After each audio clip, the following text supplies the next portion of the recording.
Your name, your preferred pronouns, your occupation, and why you wanted to be part of this panel. All right.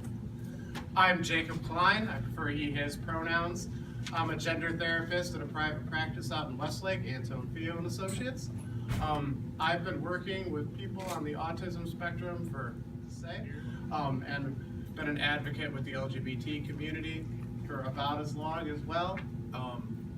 And as I've phased into my role as an outpatient therapist working with people with gender identity issues, I found that a lot of those on the autism spectrum ended up coming my way. And because I've had the experience in both communities, I've been able to use my expertise to be, I would like to think, a benefit to them. And I have a wide range of knowledge about it, and I'm really passionate to share that. Thanks. I'm Samantha Conder. I prefer she, her pronouns. The reason I'm up here today is to give voice to a very specific group which doesn't often get a chance to speak for itself. Obviously, autism entails a variety of communication issues, which are like very internal. The same also goes for transgender individuals, though for different reasons. When a single person has issues for both of these, then that is kind of a big problem for them. And as a result, it's very difficult for a lot of them to really advocate for themselves properly. Now, I'm sure a lot of you parents in the crowd know your children very well, but I'm also sure that in the past you've had to deal with service providers and etc. who have been less than sympathetic. It would benefit everyone to hear from somebody who does understand and who has dealt with these issues, and that's what I would hope to share today. I'm Jacob Nash, pronouns are he, him, his, and I am the founder of clinicians, mental or medical doctors finding resources, whether it is a support group or helping those that are homeless or on the street to find housing and employment. One of the reasons that it's important for me to be on the panel today is I've been working with the transgender community for almost 2 decades because I myself am a transgender individual. And so putting voice to a community that is often discarded, especially when you have the dynamics of autism and transgender, which is in some respects a double whammy, is really important to talk about and to understand the dynamics that go on in both communities, and then realizing that we are seeing more and more individuals who are not only coming out as transgender, but also we're finding are on the autism spectrum. So we need to talk more about what is happening in those two communities and then realizing the combination of both. I use these zero pronouns, but I don't have a fancy answer for why I'm here except that Doug asked me. Zeke, can you explain those pronouns a little bit more for those in attendance that may not understand? CSM zero is an alternative to they, them, their. It conjugates very similarly. So like they went to their car would become Z went to their car, or they hurt themselves would become Z hurts himself.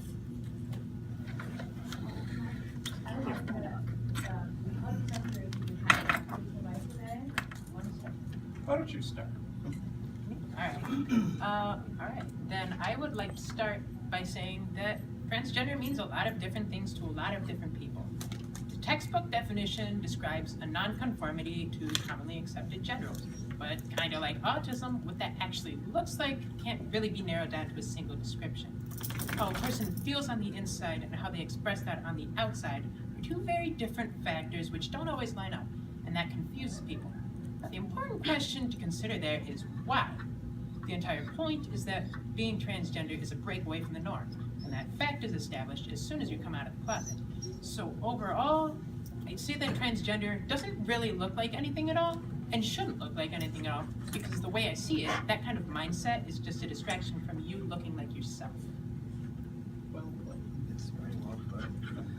So for me, what transgender means is being able to be comfortable with who I am, being able to be comfortable in connecting my mind and body, because most individuals who are not transgender, which the term cisgender is often correlated to, which means your mind and body are congruent with one another. But most people don't think about it. Most people don't think about what your gender identity is. Everybody has a gender identity. Sometimes people's gender identity don't match what their body is. And so finding peace and conformity in understanding who you are internally is part of what transgender is to me, as well as finding that peace within. Because often there is not peace with a lot of transgender individuals. And being able to, like for me, who came out at 33, I had to, figure out who I was, how I connect with myself, first and foremost, and then realizing that the part of me that lived as a woman for 33 years can actually be a part of who I am now as a man, meaning that everything that has happened in my life has made me the person that I am today. And I can't throw away those first 33 years. Even though they were discomforting, even though there was a lot of trauma and a lot of anger, I have to realize that that is part of who I am, and it made me who I am today. And so being transgender is a lot of different things, but ultimately it's figuring out who you are and getting to a place where you can find peace within yourself. Everybody has really fancy answers, and I was just going to say that it's not identifying with the gender you were assigned at birth. So I think that's worth saying too. Mm-hmm. And I deferred at the beginning. I think it's worth saying because I am a cisgendered white male, and I know that often that's the role that gets to speak for the transgender community, and I did not want to trump anyone's voice, and I really appreciate what all of you had to say to that. I think that covers anything I could have said much more beautifully. So. Thank you. What are the characteristics that you think are common in both individuals with autism and transgender individuals? Okay. Yeah, I think one of the things that I often, especially discuss with parents as I'm meeting them, is that not conforming to traditional gender roles is really common with ASD individuals.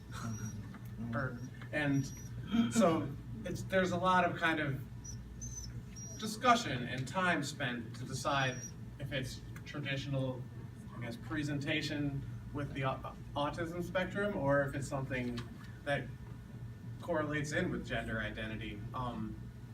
But I think as far as commonalities go, they're people that deserve respect and deserve support and deserve love from those around them and from the community.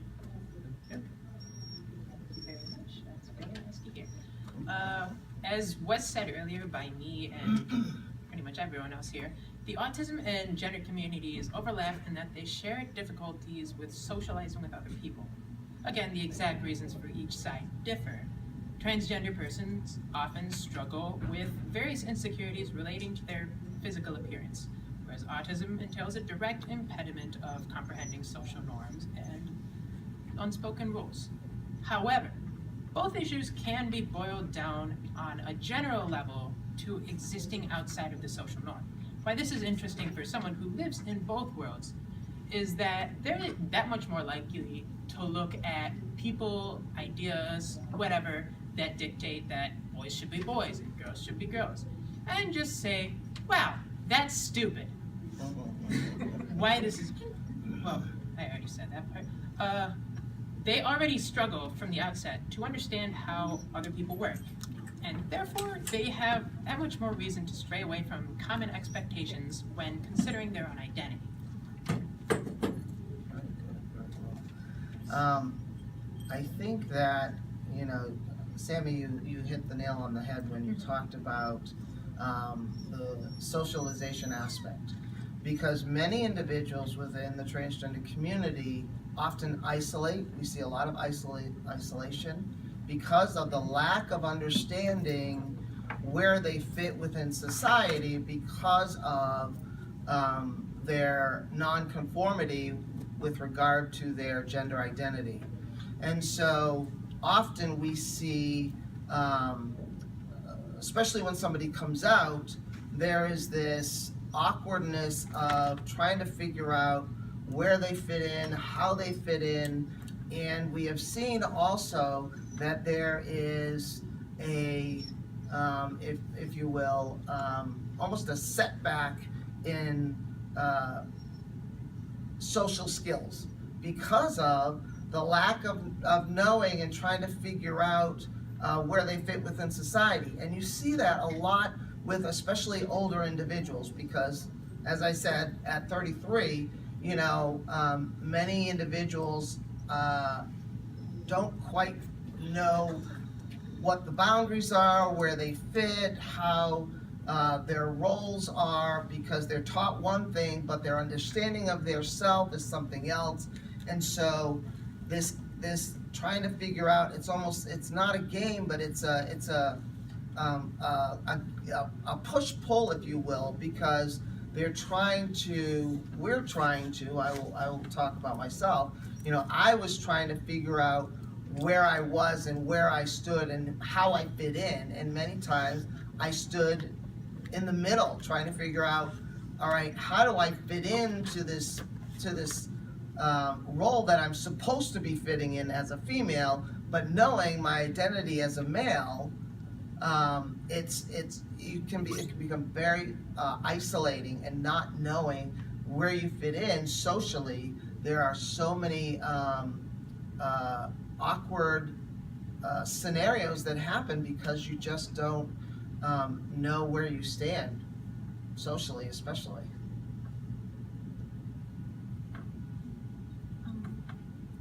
There's also an intersection of transgender and autism communities that has come up with a few new identities, like gender vague and outgender, which are sometimes considered autism specific, although I've heard other neurodiverse individuals use them too, and tend to have to do with not identifying with the gender binary needing to exist at all.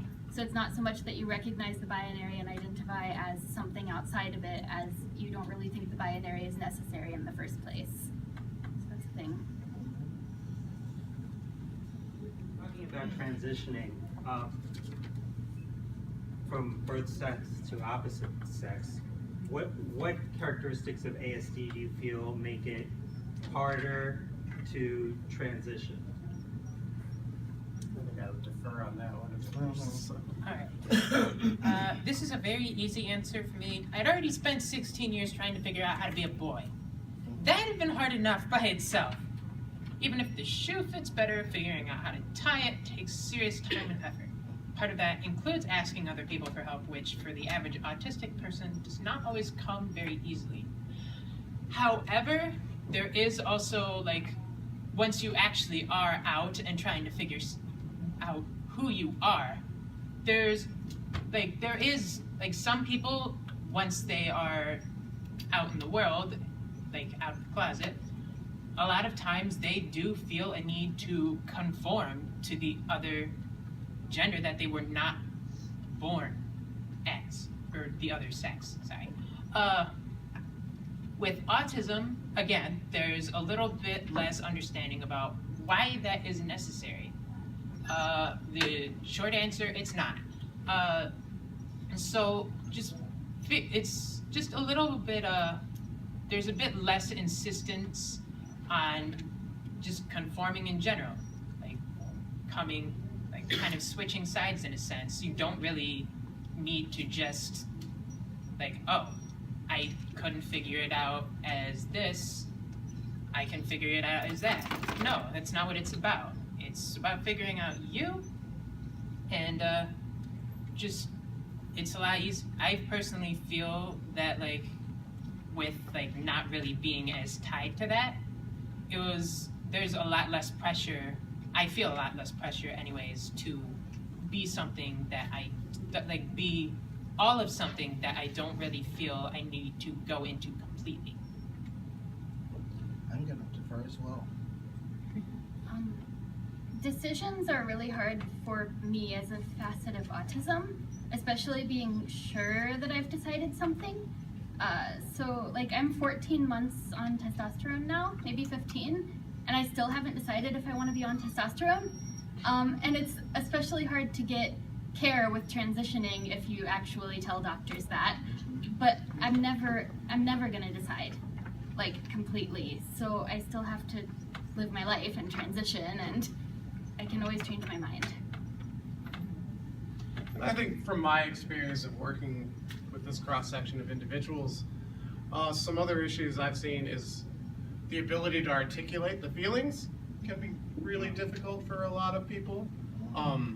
Or even just being able to bring up those difficult subjects, like those initial coming out. Like I can think of the hours and hours and hours I've spent role-playing coming out and trying to play the devil's advocate for worst-case scenarios and best-case scenarios and all of that.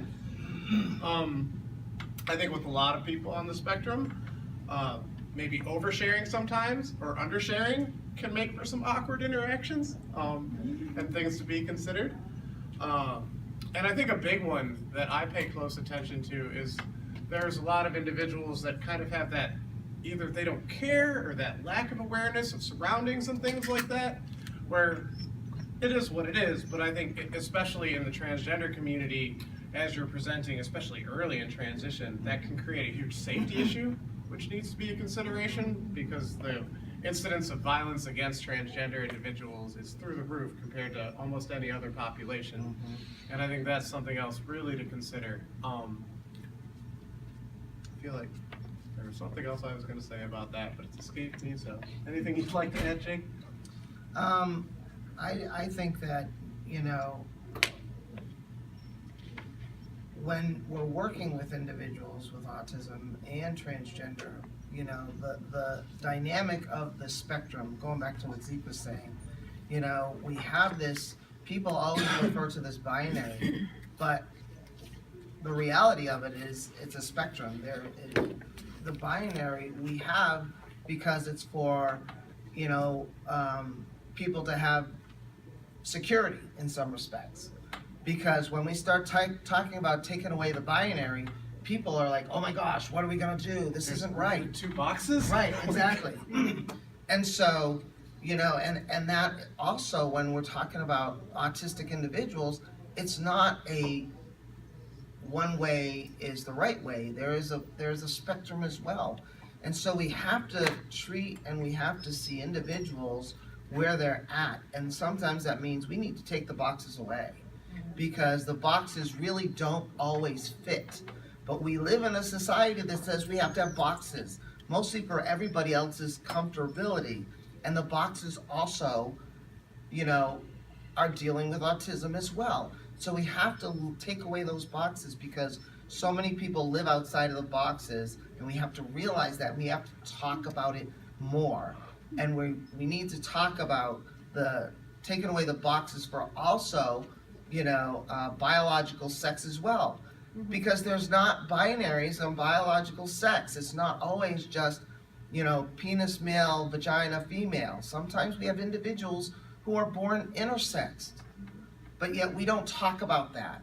Statistically speaking, we have so many individuals, not only on the in the intersex community, but in the autism community, as well as the transgender community. But we don't talk about it because people are afraid. We have to start talking about it to take the fear away. Once transitioning occurs, support is really, really critical. So what would you say the best methods or strategies that working with this cross section community in a mental health setting?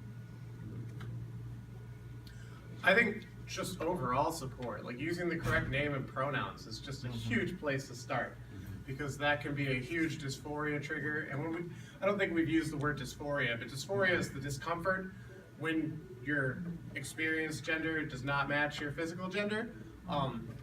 And if you look in the DSM-5, it actually, the diagnosis, which, because we're still in that mindset, is for gender dysphoria in either adolescents and children or adults.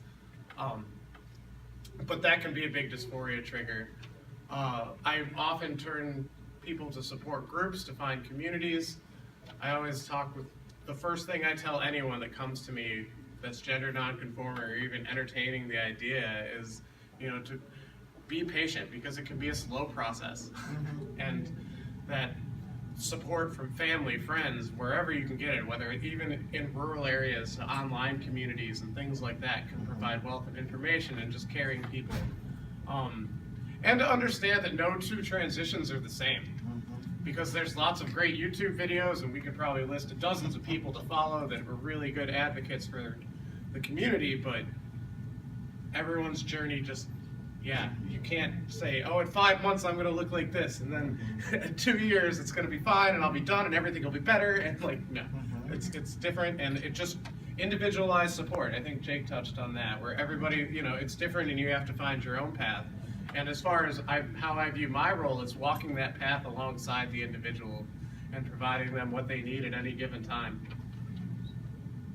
As a non-professional, I'm going to go ahead and defer to the other Jacob, Okay. if you have anything of your own to share.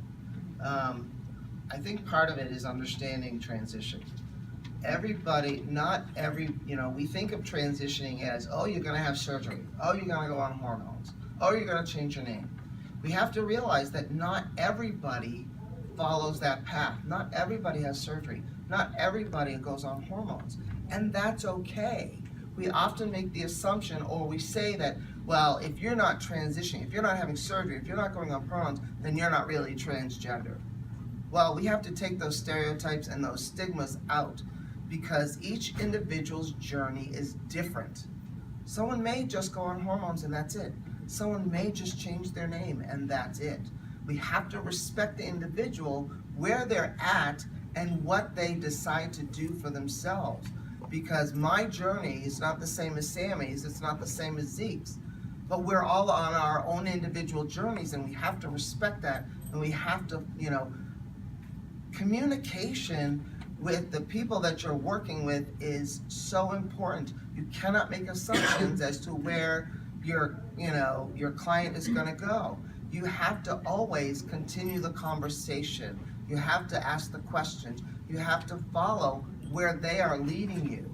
You know, as Jacob was saying about dysphoria within the DSM, you know, one of the things that I've often found is the dysphoria, if we truly look at it, is not often within the transgender individual, but the dysphoria is coming from society because of what the stress, the anxiety, the lack of understanding, the lack of knowledge is so stressful. That's where the dysphoria comes in my personal opinion. It's not necessarily not understanding who you are as an individual, but it's trying to figure out what's going on or what will happen once I step outside of my closet. That's the stressful aspect in my personal opinion, again. And one thing I would add, you triggered it in me, is unless you are a medical or mental health professional, never ask about the genitals. Because you wouldn't walk up to anyone else. Like, Right. Like, I think that's something a lot of people jump to. Well, what does that mean? You know, and it's, Yeah, well, don't do that. You would think it would be pretty obvious, but people forget a lot more than you think. Oh, and now, as I'm triggered again, and one other thing, I think a lot of people like to conflate the ideas of sexual identity and gender identity, and it's really important to remember those are two entirely separate bubbles that have nothing to do with one another. Right. And so that's another thing not to make assumptions about on the individual basis. Right, absolutely. Yeah. A gender clinician claims that transition dramatically improves mental health of gender dysphoric individuals. If this improvement doesn't take place, then do you feel it's right to consider the diagnosis or treatment? I think it's definitely important to reconsider the treatment. If something's not working, then why keep doing it? sometimes that can be a medication issue. Something very common in both the autism community and transgender community are internalizing disorders like anxiety, depressive disorders, things like that. So making sure that that's being monitored as well. And I think a lot of it, even to Jacob's point over there, comes down to having appropriate social support and people that are not being haters about it and not creating more barriers than there already are. And so checking that's something I often check in with my clients about. It's just like, so who's on your side? Who's got your back? Like, what are you doing with your free time? Like, who are you talking to? What kind of messages are you getting? And especially at the beginning of like being out in public and that social transition piece. Yeah, absolutely, because going back to what I was saying, a little bit ago, it's so important to follow the individual's journey. And if all of a sudden there's communication about, well, maybe this isn't working, maybe, this isn't, the hormones aren't working, or what have you. And I'm not passing, so therefore it's a struggle, so I'm really questioning about whether I want to do this or not. You really have to dig deeper. You have to have those conversations, because there is a lot of internalized transphobia within ourselves, because we often question if this is who we are. Again, not necessarily because we are not transgender, but because of the stress and the anxiety, and I'm going to keep putting it out there, of what society says and does. We've seen, as Jacob said earlier, violence, towards transgender individuals is getting more and more frequent, unfortunately, especially within transgender women of color communities. And we have to mention that. There are no people of color on this panel with regard to transgender individuals. And it is important to realize and notice that trans individuals of color, especially trans women, we are seeing an increase in violence towards. So when we see an increase in violence, when we see a lack of employment, when we see a lack of understanding, and the fact that the state of Ohio has no protections for transgender individuals, there is no hate crimes bill in the state of Ohio to protect transgender individuals. There are very few cities in the state of Ohio that will allow a transgender individual to use the restroom that correlates with their gender identity. That is extremely important, but we don't talk about it. When we don't talk about it, it becomes the transgender individual's problem. Well, you are doing something wrong, you are dressing a certain way, you, instead of taking a look at what's going on around the individual and saying, gee, you know what? There's a lot of things happening outside of our control. So is it the trans individual, really? Or is it what's going on outside? And I think you really have to look at those aspects as well. And I think if there are any people that are experiencing gender issues, it's important to talk with your professionals. And let them, because we're not mind readers. We may be awesome at what we do, but unless you bring it up, and if we don't ask the right questions, we're not going to get there. If there is a barrier that you see or something that we could do to be of more assistance. And I think especially when it comes to suicide, because we talk about violence towards transgender individuals, but violence of transgender individuals against themselves is also a huge issue in the community. And that's one of those really invisible things that we can check in on, but if you're not being honest about that, there's nothing we can do to help. Yeah. Just going off of that, he mentioned suicide. I'd like to point out that the exact statistic is sitting at around 40%. That's pre-transition most of the time. That's a very, very high number. Sometimes people kind of get confused as to the context of that exact statistic, but no, it is definitely pre-transition. Also, I would like to note that, as far as the actual hormones themselves, most of the time after transition, a person who's taking those hormones will report that they're feeling much better about themselves. But that isn't always the case, and that doesn't necessarily have to do with them regretting it, but rather that has to do with the hormones themselves. Because if you actually look at the effects, it's essentially undergoing a second puberty. which entails a lot of emotional instability. Like, I can tell you right now, I feel pretty great about myself. My mom can confirm that I've been pretty ornery as of late. So yeah, that isn't really a set in stone thing. And that actually, I will also note that actually does create an issue for transgender individuals that you will hear them complain about fairly often, because like sometimes their treatment doesn't start for a good while because there are other issues there that they have to deal with before starting, or else that emotional instability might magnify them and potentially lead to some not so nice things happening, especially things that they might do to themselves. Again, that 40% statistics, although it does apply mostly to pre-transition, obviously there will be some post-transition.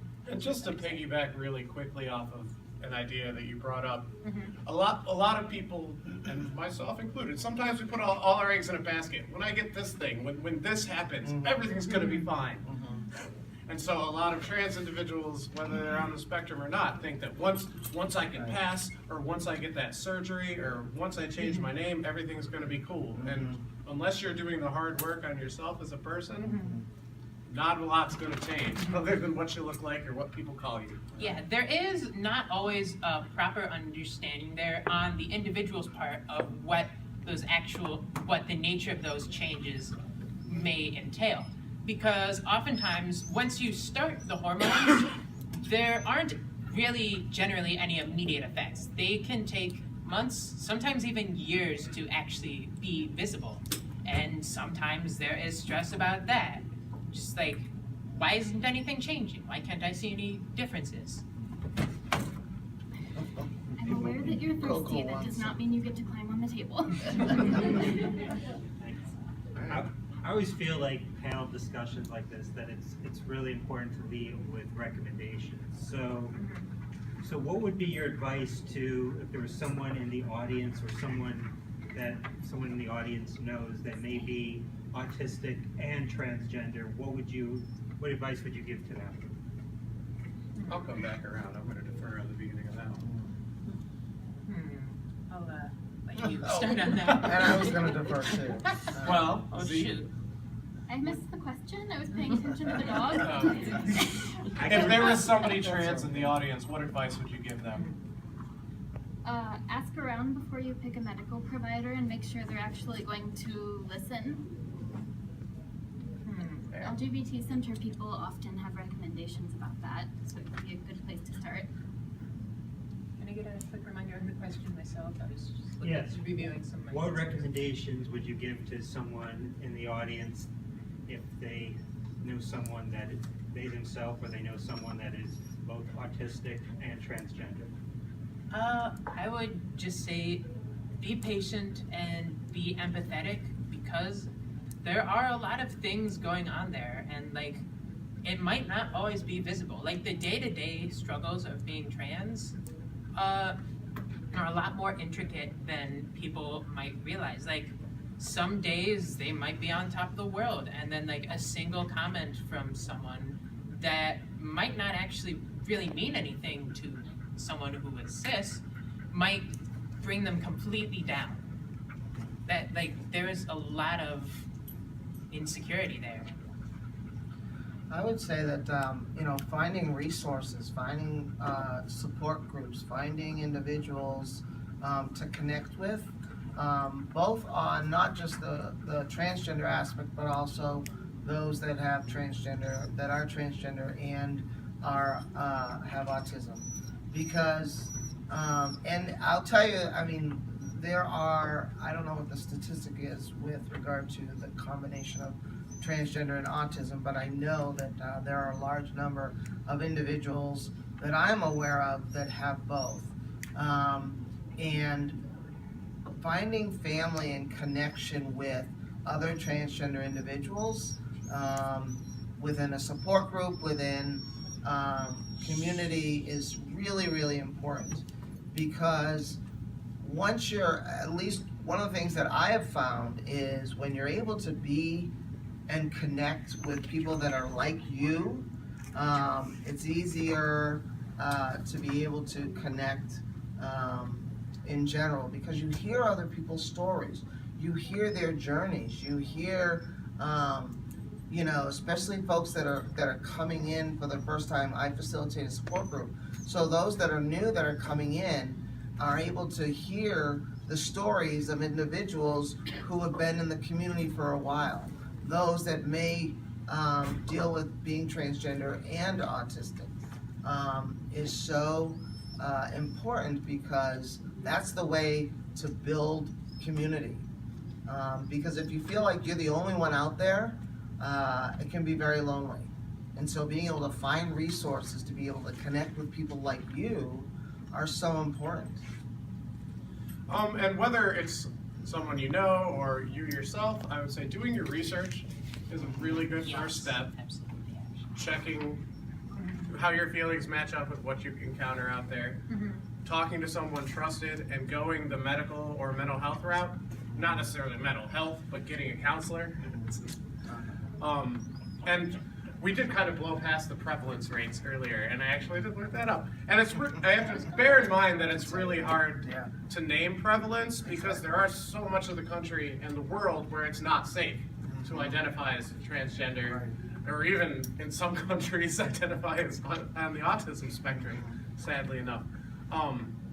But 1 in 10,000 is one of the better estimates I've seen for people transitioning male to female, and 1 in 30,000 was one I saw for female to male, for what that's worth.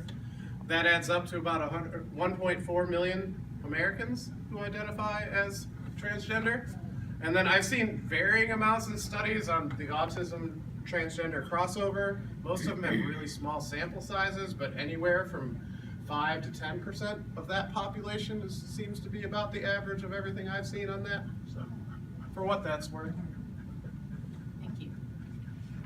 Well, and to kind of, you know, piggyback off of what Jacob was saying with regard to statistics, you know, the reality of it is, statistically speaking, there are more individuals, in my opinion, than we have statistics for, because, as you were saying, people don't come out. I can walk within society and nobody would know that I was born female. Because of that, many people are not out, will not speak of it, will not talk about it, will not answer surveys, because they may not necessarily, you know, feel that they're part of the transgender community or they're transgender. Many individuals just say, I'm a woman, I'm a man, and they are not connected. And so if they're not connected, we don't have the statistics. And that's so important when we are trying to work with a community to help. But again, we don't always have all the statistics, because people don't want to be out because of the fear of being out. Thank you. Now, what about advice for parents? How long should parents wait before looking for professional guidance for their child who's maybe asserting that they don't identify with their birth sex? I don't know how long I would wait. I don't think I would wait very long. Right. Because even starting the conversations doesn't mean it's going to be a steam train rolling through and all of a sudden everything in the world's going to change. I think it's just opening those conversations. And I think one of the things that I've seen, and we briefly thought about talking about evidence-based practices, but there's really not a lot out there because the research is just catching up. But there is some recent articles that talk about good practices and that need research, and one of them is, especially with people on the autism spectrum, having the time to talk these things through, to decide whether it's perseveration on this idea or if it truly is a gender identity issue. You know, and that can take months, years, like of just really picking it apart with, you know, piece by piece and looking at it and seeing what happens. So I don't think it's ever too early to start that conversation if your child brings that up to you. And it doesn't mean that everything's going to change. It doesn't mean the child you knew is dead. It doesn't mean that, yeah, all these terrible things. And if you have a negative reaction yourself, I would find someone to talk to yourself about it. because it is a hard transition. It's a transition for everybody. Right. That's what I tell my clients, and I remind them, Exactly. because it's a very self-centered action, because it is owning who you are and doing things for yourself, but it's easy to forget that other people have responses, and there's a ripple effect on those in your life. And parents need time, and they need attention during the process as well. I personally would just piggyback on what he said. It's pretty common, like when you first take your child to therapy in regards to this sort of thing, it's very common for them to ask a lot of questions, you and the kid, just to make sure that like the source of the dysphoria, whether it is dysphoria or not, is really from you, the child being trans, or if it's from another source entirely, such as schizophrenia is one that's actually thrown around quite a bit. No.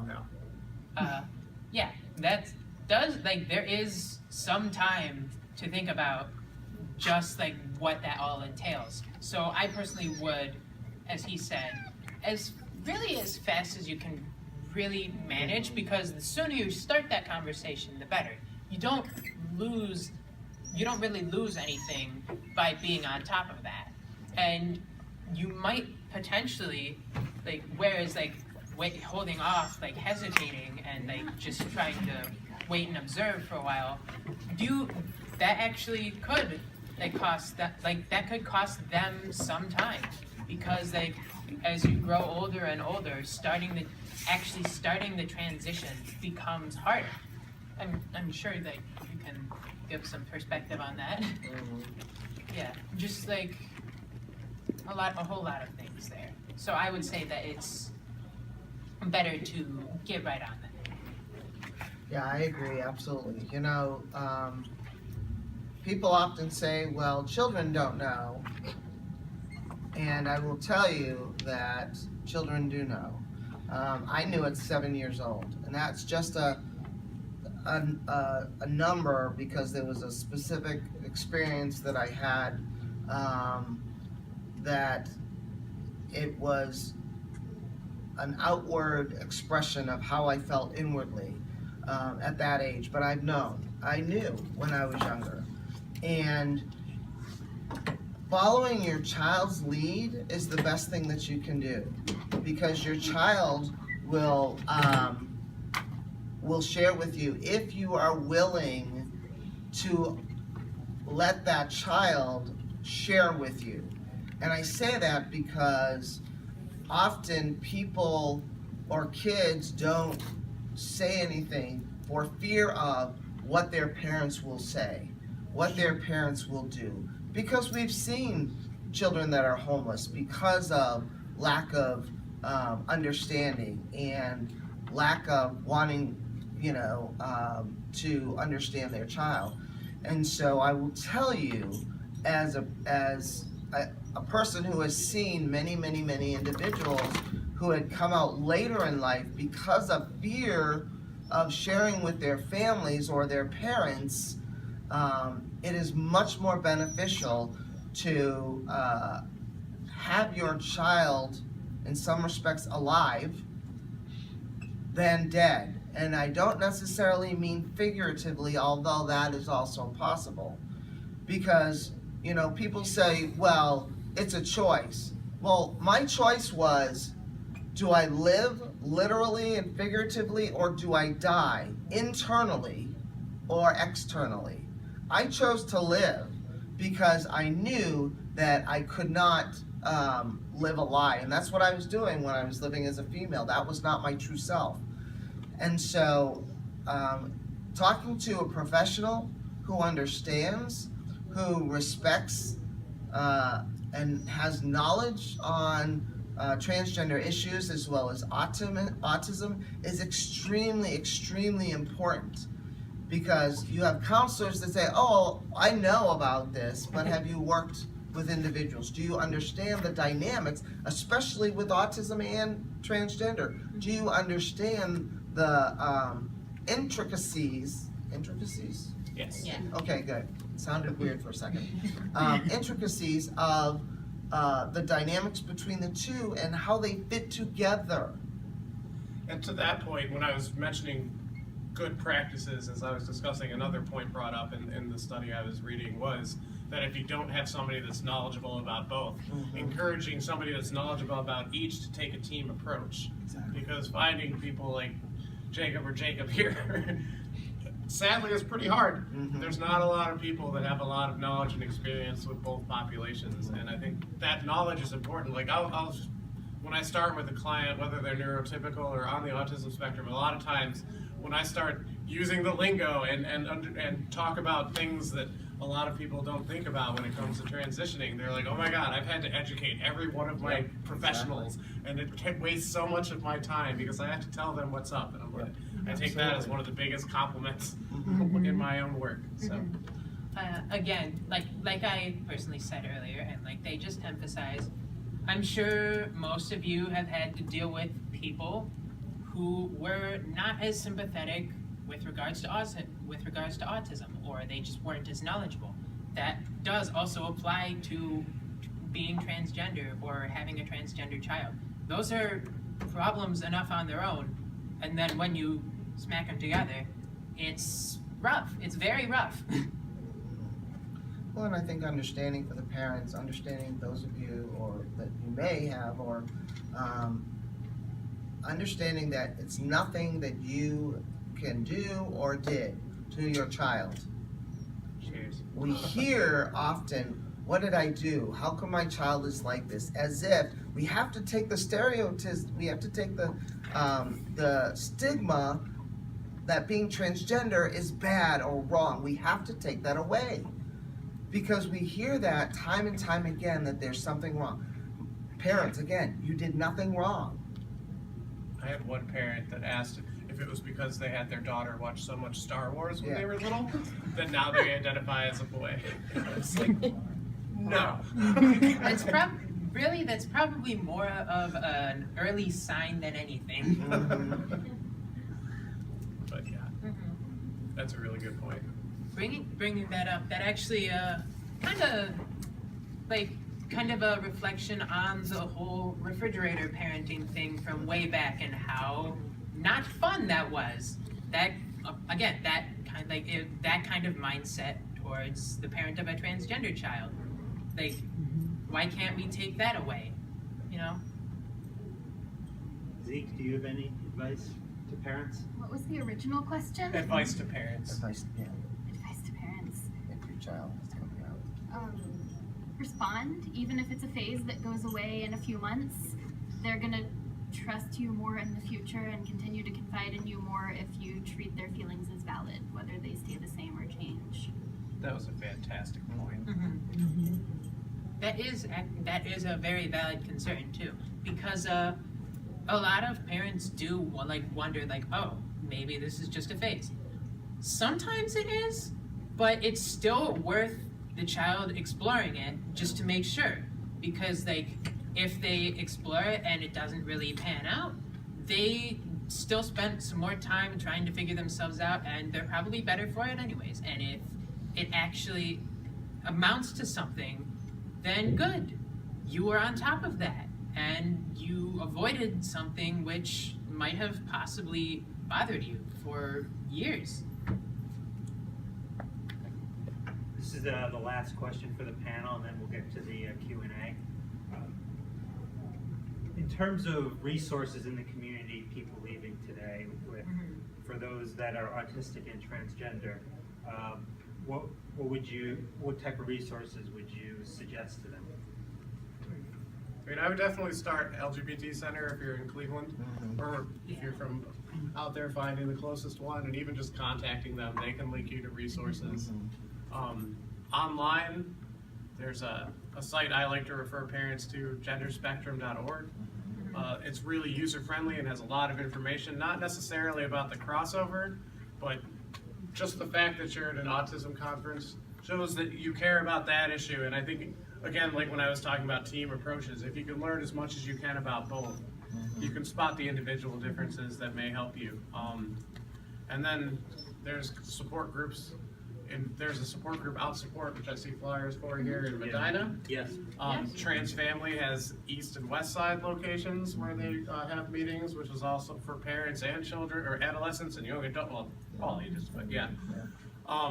But just inquiring around, doing some Google searches for your area, I think is just a great place to start. And if you have a knowledgeable professional, ask them. Yeah, I would like to expand on that a little bit. I actually go to Outsport myself and one or two other support groups. Just in general, it's a great way to learn more yourself, just hearing from the experiences of other parents and other individuals who have had to deal with it themselves personally. And it's also a great way to help your child just feel better about themselves, because it will allow them a chance to just immerse themselves in just being with other individuals who share the issues that they have. Yeah, and I would also say the Pride Clinic up here in Cleveland is an amazing resource. They have several doctors that have worked with youth and children.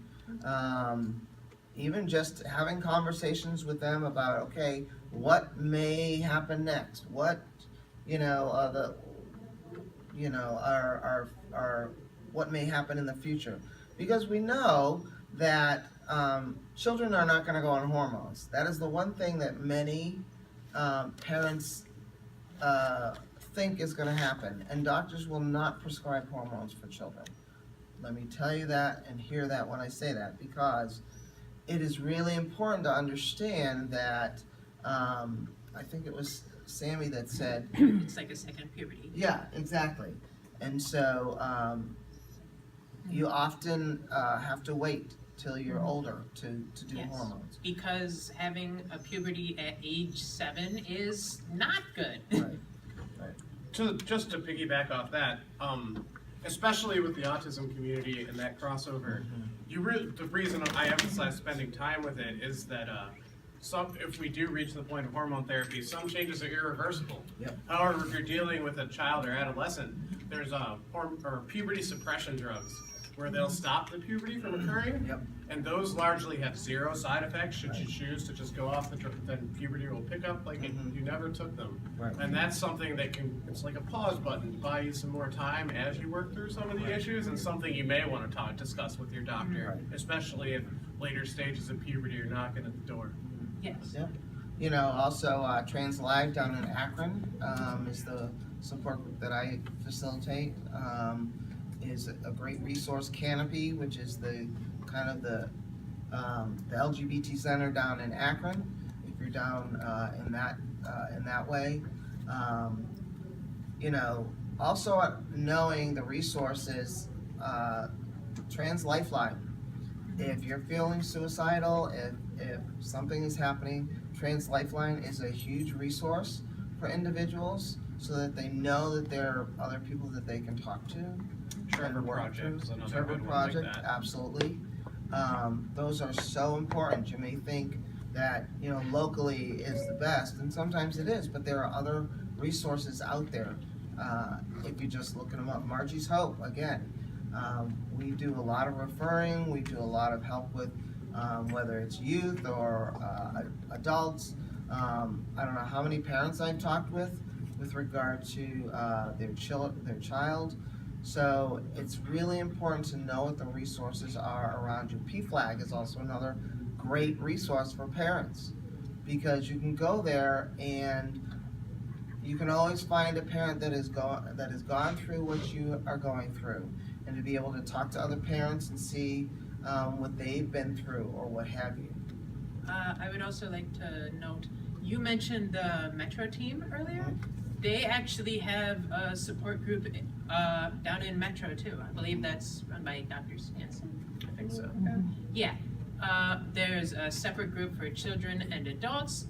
And again, it's just a nice little way to just hear from people who are at various stages in the process. And a nice thing about that group for people on the spectrum is that some part of their curriculum is like social skills and things like that, which can be priceless. Yeah, and like, I can say personally, because I also go to that group, there is a lot of discussion that goes on in there. Like, with people who generally aren't very good at talking, it does help to, like, Dr. Stanson and other people who assist her in there do bring, like, it's like pretty standard for them to bring up specific conversation topics which really get the ball rolling. And it's very nice. Zeke, did you have anything to add? I've tried some of the community groups, but getting out in public is really hard for me. So I spent a while exploring online support groups and found a few that were good. You just have to be careful because I found a lot that were really crappy too. Yeah, So, it is very common for both children with autism and children who are transgender to kind of just establish an online presence because that's just something they would naturally gravitate towards, just because they struggle more with socialization out in the world. oh, also the people I met in the support groups, none of us were super comfortable with conversation. So we formed a Transgender Autism D&D group, and we all have adventures together. And occasionally, valid like topics of discussion come up, but usually we like battle orcs and stuff. So that works well. I'm going to go ahead and say that sounds really fun. I actually didn't know that. Online, you can join us. Do you play on D20? Do what? We do. Did we get all of the code cards? Okay. Anyone else? Have you ever worked with any adult or child who identifies as trans and is low functioning? That is one thing that I have not. I am not either. Nope. I mean, I have a couple of friends who are considered low functioning who identify as trans, but I haven't worked with them because they're my friends. Like never to the point of nonverbal. I work with lower functioning individuals, but nothing, yeah. There was another part to that question. Were there any signs to Yeah. that you would look for if you did work with that lower functioning individual, especially if they're nonverbal? I would look for where the meltdowns happen. Like if it's with traditional, like if you have a male child and you're presenting them with male things and that constantly creates an issue, I might look at that as a sign. Yeah, I was gonna say what their triggers are. Yeah, that's a better way to put that. But I would pay attention to that, and if there are any kind of, if there is an attraction to certain types of things, just foster, just like you would normally, just foster their interests in whatever they may be.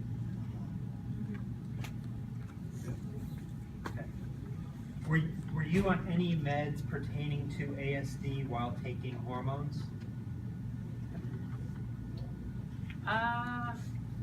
Well, personally, I actually take a lot of meds. It's kind of hard for me to kind of keep track of them. But I can say that there weren't really any, particularly for ASD. Most of the time, they're really for pretty much everything else because I have anxiety, I get headaches, and I need medicine to really help with that. But nothing really for ASD so much. What about you, Zeke? Yeah, we had to adjust them at about the 3, 6, and 12-month mark because what I needed seemed to change as I transitioned. My weight also changed as I transitioned, which may have factored into that. Yeah. And the second part is, do you think that they have had different effects than someone not on meds? I don't understand that what has had different effects. Yeah, I don't really get it. The hormone? The hormones, yeah, the hormones. Yeah. Oh, No, I think, like Zeke was saying, sometimes you have to adjust the levels of medications based on the different body chemistry going on, but yeah, I don't think it necessarily changes the course of either the transition or the mental health condition. I personally would say, if that were the case, if my meds were to interact with hormones in a possibly negative way, I probably would have just gotten different meds because I I have had my DNA tested for that. So, first, thank you for your voice, which I would agree.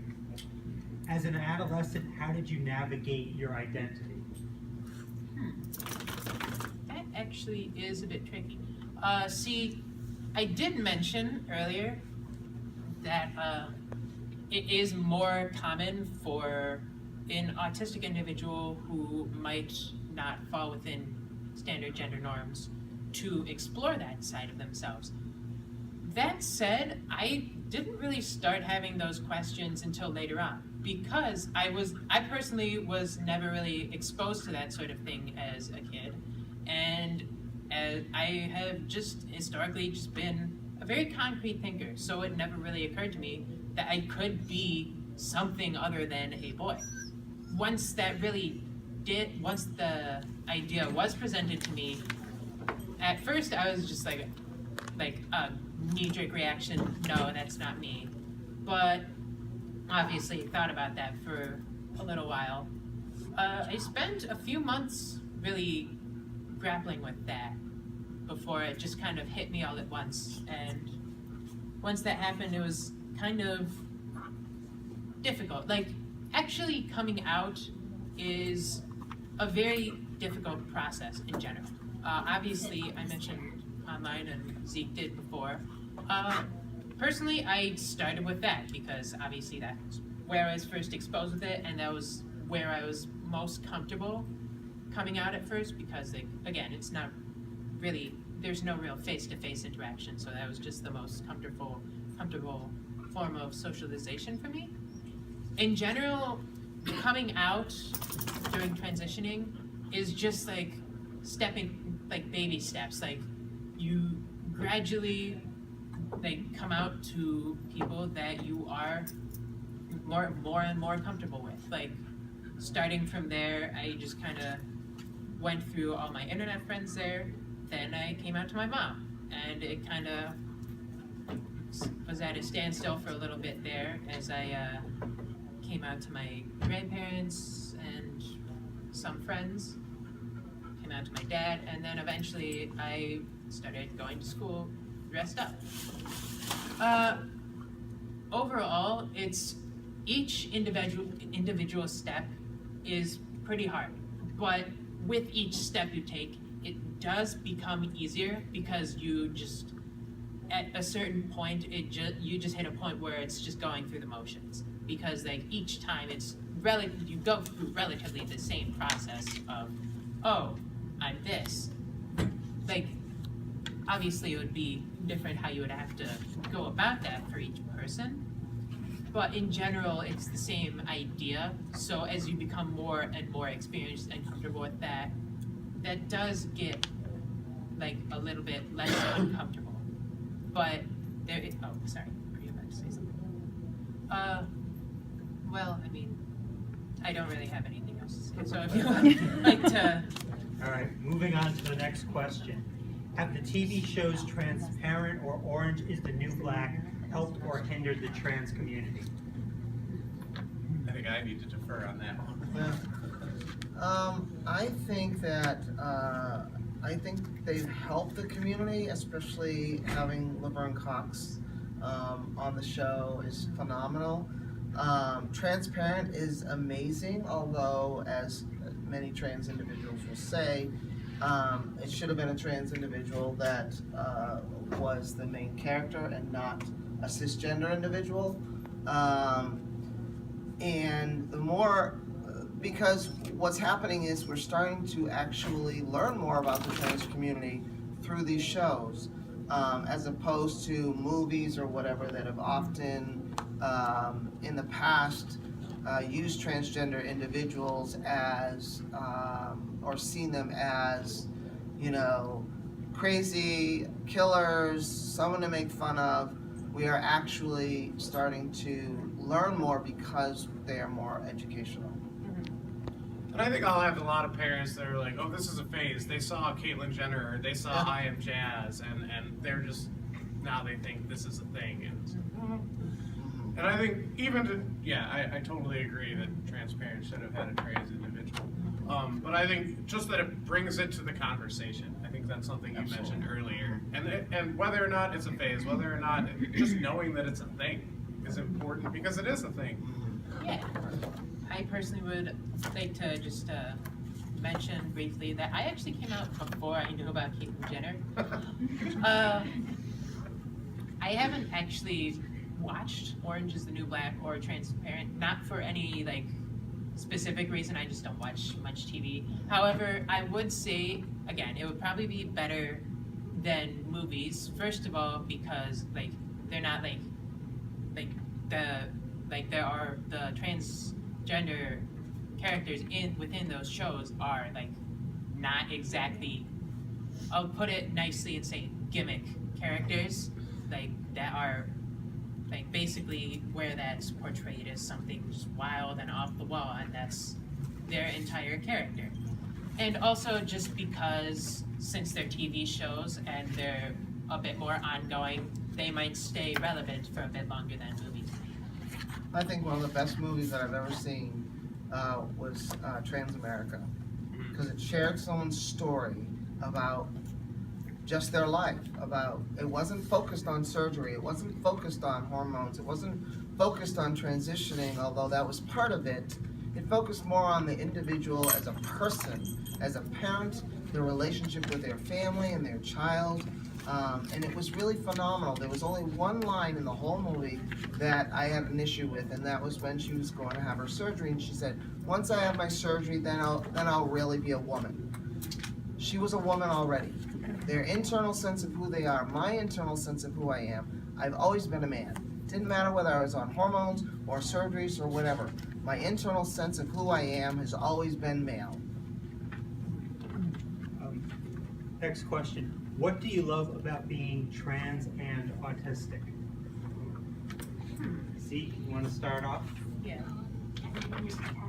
She's supposed to climb on my lap when I'm stressed, but there's not enough room on the chair, so she's falling off the edge. Come here. I don't have an answer yet. Okay, Sorry. Yeah, Sam. we'll just let you like figure out that dog for a second. I would say just having a unique perspective that not a whole lot of people really like get exposed to. For a long time, that was my opinion on just being autistic. Like, I'm different, and like I have a chance to share with the world what that difference entails, like what my perspective is. And now there's this other, like, deeper side of me that just adds to that. It's like it's a whole new layer of new, I guess I would say. I do have an answer now. I'm fairly oblivious to people's reactions to me and social norms. So I didn't know I was trans. I didn't really even realize gender as a concept until my 20s. Because I just did what I wanted and wore what I wanted and presented how I wanted. And I think being oblivious to whatever backlash I may actually get when I go out is kind of nice. That is very helpful. Last question, and then we have a comment at the end. Do you find that it is easier to come out to persons with autism, neurotypicals, or is there no difference? If there's a difference, why do you think that might be?